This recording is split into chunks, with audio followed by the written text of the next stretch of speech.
مسجد میں داخل ہوتے وقت کی سنتیں.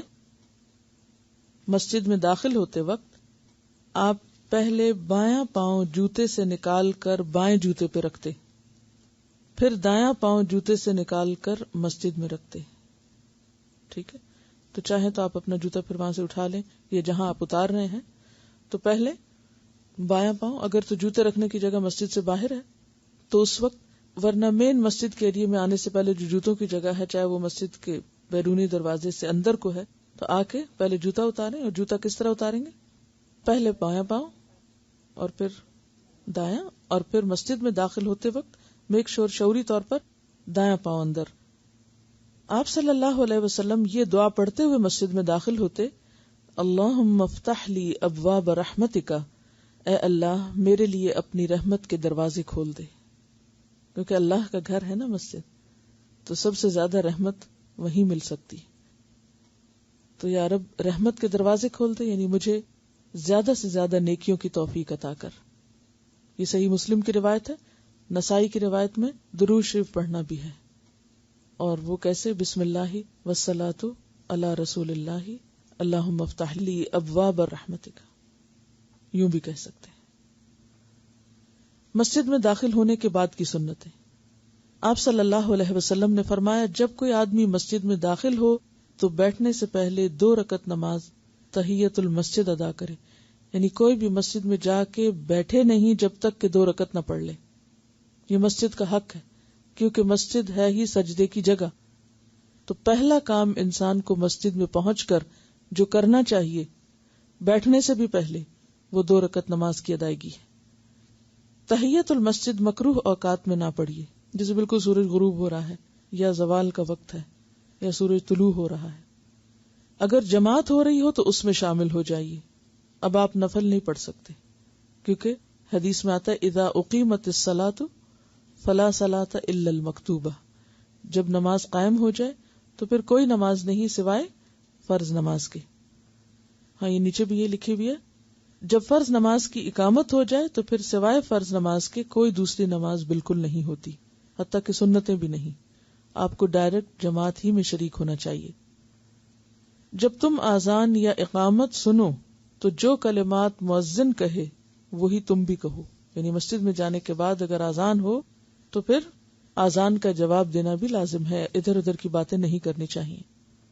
اذان کے ہر کلمہ کا جواب وہی ہے سوائے حی علی الصلاۃ اور حی علی الفلاح کے. ان کے جواب میں لا حول ولا قوت الا باللہ کہنا چاہیے. حدیث میں آتا ہے کہ جس نے پورے یقین سے اذان کا جواب دیا وہ جنت میں داخل ہوگا. بہتر ہے اذان سے پہلے مسجد میں پہنچ جائیں تاکہ اذان سن سکیں. اور اس میں خاص یہ بات بھی ہے کہ اذان سن کر جواب دے کر جو دعا کی جاتی ہے وہ دعا قبول ہوتی ہے. قبولیت دعا کا وقت ہوتا ہے تو اس کو مس نہیں کرنا چاہیے. حدیث میں آتا ہے کہ اس وقت آسمان کے دروازے کھلتے ہیں، تو خاص قبولیت کا وقت ہے. تو کوشش کر کے انسان ذرا پہلے پہنچے تاکہ اذان سن سکے، خصوصاً ایسے ملک میں جہاں گھر میں اذان کی آواز نہیں آتی. مصنوعی اذانیں آپ نے لگائی ہوئی ہیں، لیکن اصل تو پھر اصل ہے.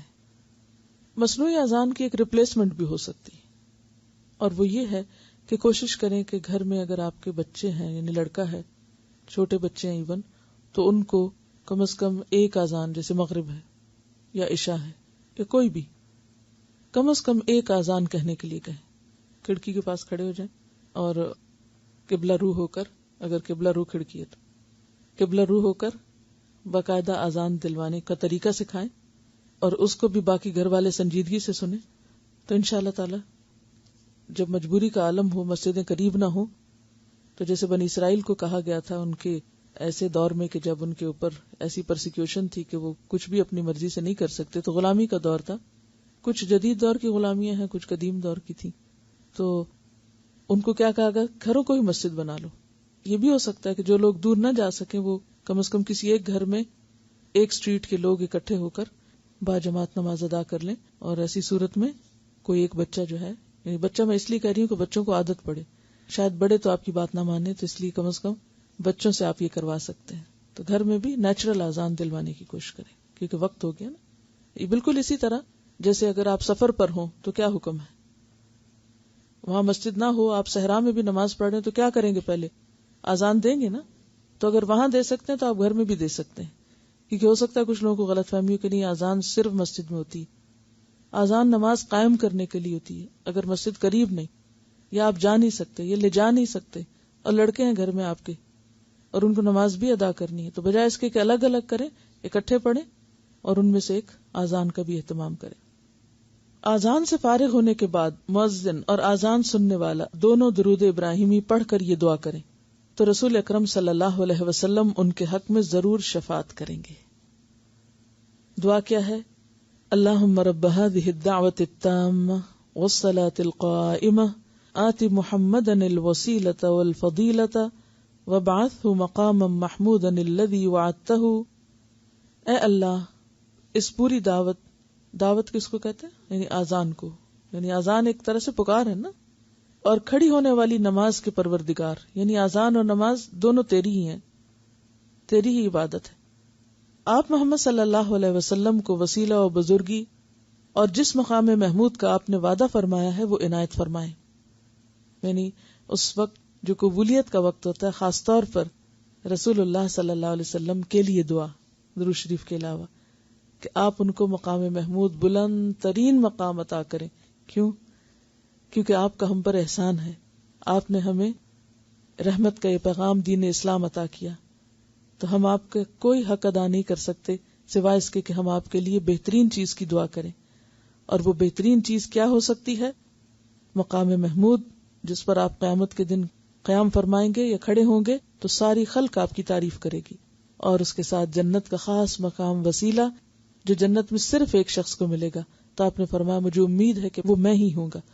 تو امت کا فرض کیا بنتا ہے کہ وہ اپنے حبیب محمد صلی اللہ علیہ وسلم کے لیے اس کی دعا کرے، اور اس کو بھی شعوری طور پہ کرنے کی کوشش کرنی چاہیے. ہم کرتے بھی ہیں بعض اوقات، تو بس جلدی سے وقت پار کر کے فوراً باتیں کرنے کا دھیان ہوتا ہے کہ جلدی سے دعا پڑھ لیں کہ سنت پوری ہو جائے. نہیں، کبھی سوچ کے بھی پڑھیں کہ ہم کس کے لیے اس وقت دعا کر رہے ہیں، کس کے لیے وسیلہ مانگ رہے ہیں اور کس کے لیے مقام محمود مانگ رہے ہیں اور کیوں مانگ رہے ہیں. وسیلہ جنت میں بلند ترین درجے کا نام ہے اور مقام محمود مقام شفاعت ہے. فجر کی 2 رکعت سنت مؤکدہ دنیا اور دنیا میں جو کچھ ہے اس سے بہتر ہے. صحیح مسلم کی روایت ہے. یہ ترمذی کی روایت ہے، جب تم میں سے کوئی شخص فجر کی 2 رکعت سنتیں پڑھ لے تو دائیں کروٹ پر چند منٹ لیٹ جائے، خصوصاً اگر کسی نے تہجد پڑھے ہو. اور اس میں حکمت یہ ہے کہ انسان جب سو کر اٹھتا ہے، وضو کرنے کے بعد سنت پڑھتا ہے تو ابھی تک بھی جسم میں ایک طرح سے تھوڑی سی کسل مندی سی ہوتی ہے، یا اگر تہجد پڑھے ہو تو ہلکی سی تھکاوٹ ہوتی ہے. تو اس میں یہ کہ فجر کی چونکہ قرات لمبی ہوگی تو اس سے پہلے ہلکا سا دائیں کروٹ.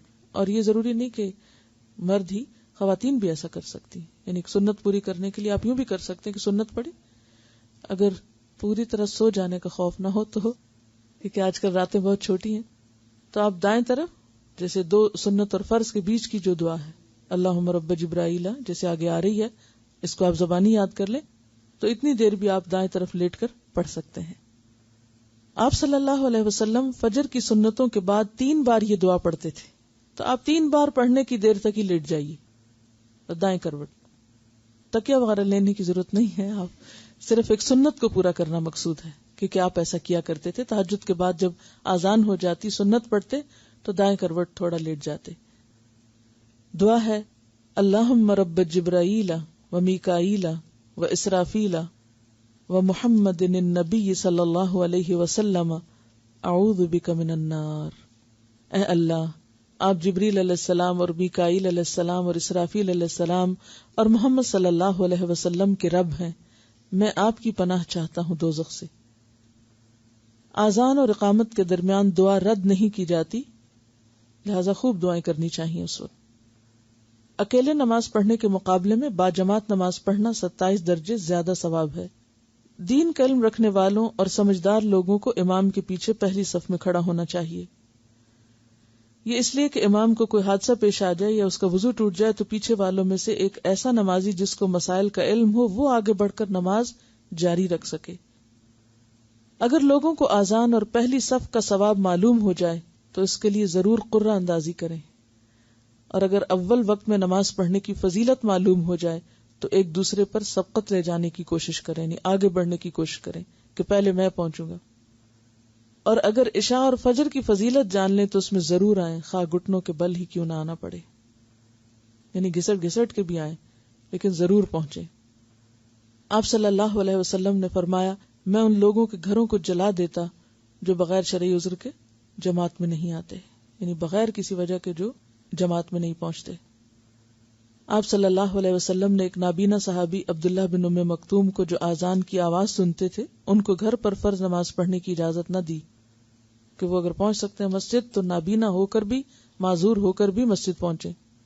جن لوگوں کے گھر مسجد کے قریب ہوں ان کے لیے مسجد میں آنا ضروری ہے، اور اگر بہت ہی دور ہو اور بہت ہی مجبوری ہو تو پھر یہ ہے کہ کوشش کرنی چاہیے کہ ایٹ لیسٹ گھر کے لوگ یا محلے کے لوگ جو ہیں وہ ایک گھر میں اکٹھے ہو کے پڑھ لیں، ایسے ممالک میں جہاں مسجدیں بہت دور دور ہیں. اور بعض اوقات کنوینس بھی اپنی نہیں ہوتی تو مجبوری ہوتی ہے. اپنی صفوں کو سیدھا کرو کیونکہ صفوں کی درستگی نماز کی تکمیل کا حصہ ہے. یعنی رسول اللہ صلی اللہ علیہ وسلم نے یہ بات فرمائی ہے. رسول اللہ صلی اللہ علیہ وسلم نے فرمایا، اپنی صفیں سیدھی رکھا کرو، میں تمہیں اپنی پشت سے بھی دیکھتا ہوں. یہ آپ کا معجزہ تھا کہ آپ کو صرف سامنے کی چیز نہیں پیچھے کی بھی دکھا دی جاتی تھی. حضرت انس فرماتے ہیں، چنانچہ ہم میں سے ہر آدمی اپنا کندھا ساتھ والے نمازی کے کندھے سے اور قدم اس کے قدم سے ملا کر کھڑا ہوتا تھا. آپ صلی اللہ علیہ وسلم تکبیر تحریمہ کہنے سے قبل ہماری طرف چہرہ مبارک کر کے کھڑے ہو جاتے اور فرماتے، مل کر اور سیدھے کھڑے ہو جاؤ. یعنی صفوں کو درست کرانے پر آپ نے خاص طور پر بہت توجہ فرمائی اور اس کی تلقین کی. اور یہ بنیاد ہے تنظیم کی، آرگنائزیشن کی. اور جب تک کوئی بھی کام جو اجتماعی کام ہو جس میں بہت سارے لوگ شریک ہوں منظم طریقے سے نہ کیا جائے، آرگنائز طریقے سے نہ کیا جائے تو اس کا حق ادا نہیں ہو سکتا اور اس سے وہ فائدے نہیں ہو سکتے جو ہونے چاہیے. اس کی پریکٹس دن میں 5 دفعہ نماز کے لیے کرائی گئی، نماز کا حصہ بنا دیا گیا.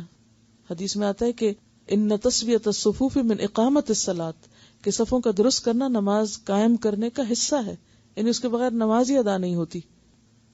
اس سے آپ اندازہ لگائیے کہ صفیں درست رکھنا، اور صرف نماز میں نہیں بلکہ عام روزمرہ زندگی میں بھی جہاں چند لوگ بھی کوئی کام کر رہے ہوں تو ایک بہترین طریقے سے آرگنائز طریقے پہ کرنا زیادہ بہتر ہے.